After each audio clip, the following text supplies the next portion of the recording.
Kwenye nishati, mpango wa muda mrefu umeonyesha, na napongeza ripoti ambayo imekuwa tabled na wizara, lakini na ripoti ya kamati yetu, kamati ya budget, ambayo imefanya uchambuzi wa kina kabisa kwa maslahi mapana ya taifa letu.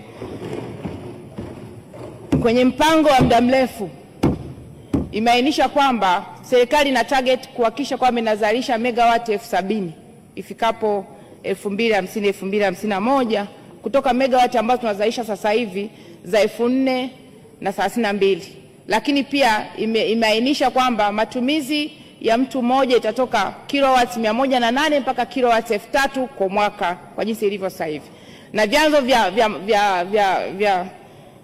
vya uzalishaji wa umeme huu wameainisha kwamba ni jua, maji, joto ardhi, makaa ya mawe, upepo pamoja na gesi.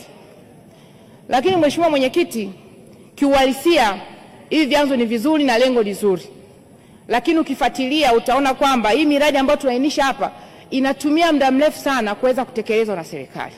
Kwa mfano, chanzo cha maji ambacho kimeainishwa pia cha Ruhiji na Rubakali walishafanyaga upembuzi yakinifu hapo 2022. Baadaye wakawaacha tena. Wakaja sasa hivi wanafanya uishaji wa upembuzi yakinifu ambao wanatumia zaidi ya bilioni 3,200,000. Mchuchuma na Liganga tumeongea muda mrefu sana, ambayo ingeweza kwenye utekelezaji ingeweza kuchangia kwenye energy mix. Lakini pia upepo wa Singida.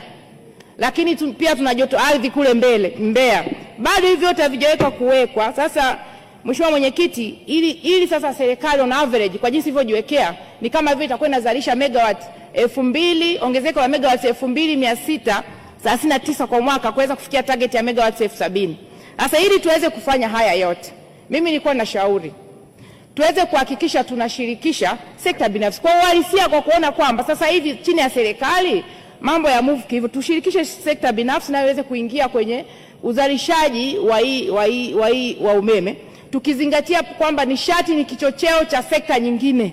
Yaani tukiwa na nishati ambayo ni toshelezi, tunaenda kuongeza mnyororo wa thamani kwa sekta zingine, viwanda, biashara, madini, utalii, you name it. Yaani tukiwa na umeme ambao ni toshelezi, tunaenda kuchemua uchumi kwa asilimia kubwa sana. Lakini pia ukichukua mfano wa nchi ya China, wenzetu wale waliweka malengo. Amesema hapa ndugu yangu Profesa Mhongo, waliweka malengo kuhakikisha kwamba wanatumia energy mix kwa asilimia nyingi, na wakaziambatanisha na sera yao ambao kwao nishati ni uti wa mgongo wa viwanda. Lakini pia sera ya nishati waliungamanisha na sera ya ajira, viwanda na mauzo ya nje, na wakahakikisha wakajiwekea target ya kuzalisha megawatt kadhaa katika kila muongo. Leo tunavyozungumza hapa wanazalisha megawatt 2,800,000 kwa mwaka. Kwa ni moja kati ya nchi ambayo ina umeme toshelezi. Na sisi ni dhahiri tunategemea bidhaa nyingi sana kutoka China kuja kwenye soko letu hapa Tanzania. Kwa ni dhahiri kwamba tukiboresha sekta hii ya umeme tunaenda kuhakikisha kwamba tunakuza uchumi na kufikia malengo ambayo tumeyaweka ya kuhakikisha kwamba uchumi wetu wa taifa unakuwa kati ya 10% mpaka 12%. Mheshimiwa Mwenyekiti, sasa niweze kushauri kidogo katika hapo hayo ambayo nimeyasema, ili tuweze kusonga vizuri. Tukaribishe hiyo sekta binafsi, lakini tuhakikishe pia tunatenganisha katika uzalishaji, usambazaji na unganishaji, ili kuhakikisha kwamba kama ni sekta binafsi tunaichopu inaenda kwenye sekta ipi ili kuweza kuboresha ufanisi na kuleta ushindani.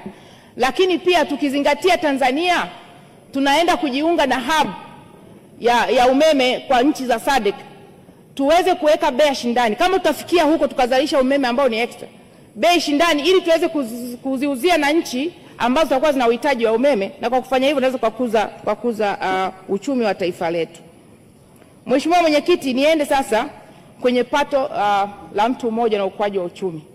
Kwenye mpango wameainisha kwamba target sasa ni kuhakikisha kwamba kufika 2050-2051 kwa maana miaka 25 Mtanzania tunakuwa na pato la mtu mmoja ya dola 7,000 kutoka ya sasa hivi ambao ni dola 1,275. Mheshimiwa Mwenyekiti, ni malengo mazuri na yana matamanio mazuri na indicator nzuri ya kuhakikisha kwamba uchumi wetu unakuwa na wananchi wanaweza kuwa na pato ambalo ni wasia. Nakumbuka mwaka 2019 tuweza kukuza pato letu mpaka 1,080 tukawa kwenye uchumi wa chini wa kati. Lakini Mheshimiwa Mwenyekiti, turejee huu mpango ambao tunamalizia miaka 25. Tuweka target ya kukua kwa pato la mtu mmoja on average kama $3,000. Kwa maana aliweka lengo kutoka 1416 mpaka 4515. Mwaka 2000 ilikuwa kipato cha mtu mmoja $756. Lakini kwa miaka yote 25 tumeweza kufika tu $1275. Kwa maana ongezeko la 516 tu kwa miaka yote 25. Sasa lazima tukae tuangalie hii ya $7,000 ili iweze kuwa realistic. Tunatakiwa tuje na mipango ipi? Kwa sababu ukiangalia the gap kutoka 1275 na $7,000 ni gap kubwa sana. Lakini mbaya zaidi, Mheshimiwa Mwenyekiti, katika mpango wakati tunasoma katika miaka mitano sasa, utekelezaji wa miaka mitano kwa maana 2025, 2026, 2027, 2030, 2031 tunaonyesha tutaenda kuongeza pato la mtu mmoja kwa $363 tu. Kwa maana kutoka ya sasa 1275 hadi 1638.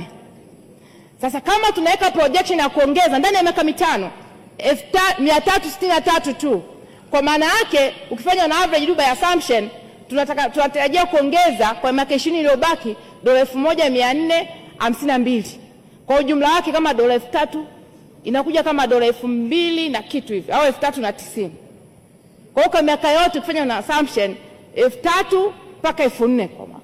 Sasa hii tuweze kufanikisha hili. Kitu kingine, projection ya ukuaji wa uchumi ni kati ya 10% mpaka 12%. Lakini sasa hivi as we speak ni kati ya 5.5 mpaka 6. Kwa mwaka huu 2027 inaweza kwenda 5.9. Kwa mwaka nimeweka projection ya 6.3. On average hii tuweze kufikia hii target, lazima kila mwaka tuhakikishe tunakuwa kwa uchumi wa 10%. Sasa tunafikiaje hapa? Moja ya kitu ni vyema meainisha mpango uende kuwa sponsored na kwa 10% kubwa kugharimiwa na private sector 70% na 30% serikali. Na naendelea kusema tukiga kwa mfano tukiinvolve private sector, kwa mfano kutoka Singapore, ukiiga tu mfano hapa, wao uchumi wao kwa 10% kubwa unachangiwa na private sector kati ya 80% mpaka 90%, ambao wamewekeza kwenye viwanda, wamewekeza kwenye biashara, wamewekeza kwenye teknolojia. Lakini pia nao waweza kufungamanisha hivyo hivyo sera zao kuhakikisha uchumi wao unakuwa kwa kuwawezesha hawa sekta binafsi. Lakini pia ukiangalia kwenye nchi ambazo za ukanda wetu Afrika Mashariki na SADC, South Africa na Rwanda wao nao pia wana rank kati ya 60% na 70%, of which na sisi tumeweka vizuri. Kana kwamba tukienda kuwezesha sasa private sector zika take off kwa hiyo 70% kwa hizo kugharimia mpango, tutajikuta walau tunafikia malengo ambayo tumeyaweka.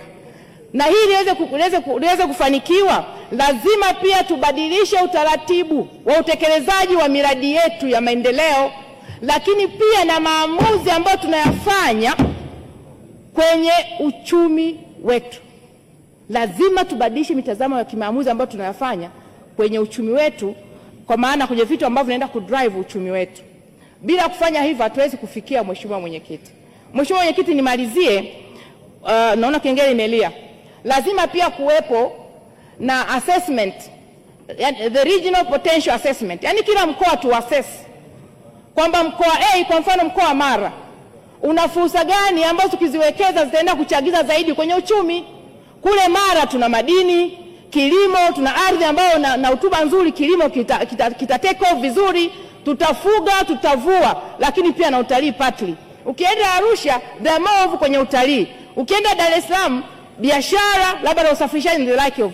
Tukikategorize hizo zote tukajua the potential za kila mkoa na tukaenda kuwekeza kulingana na potentiality, hakika tutaweza kusaidia kuhakikisha kwamba tunafika mbali zaidi. Lakini pia Mheshimiwa Mwenyekiti, kingine ambacho napenda kumalizia, sekta ya utalii ni sekta ambayo tungewekeza kwa kiwango kikubwa zaidi. Kwanza kabisa tukiteki on board kwamba Mwenyezi Mungu ametubariki, tuna vyanzo vya asili vingi vya kitalii, lakini ukweli wa Mungu hatujavi exhaust. Ukiacha juhudi ambazo Mheshimiwa Rais anafanya za matangazo and the like, zile ambazo ni natural to attraction hatujazi exhaust. Lakini pia ukitembelea mataifa mbalimbali utakuta hata wale ambao hawana natural attractions, lakini wametengeneza artificial attractions nyingi ambazo zina generate income kwa taifa husika. Yani tuna vivutio vya kiasili, Leo nitakuja mimi, nitatembelea, nitaona fisi, nitaona simba, nitaona nini kule Serengeti. Nitaenda kwa baba taifa na kwa kusema hapa kwa baba taifa nako mkuboreshe. Tukienda South Africa tunaenda kwa Mandela kule, anachukua hela nyingi sana. Kwa baba taifa ni baba ambaye anafahamika duniani. Pale pia ni kivutio cha kitalii cha kutosha.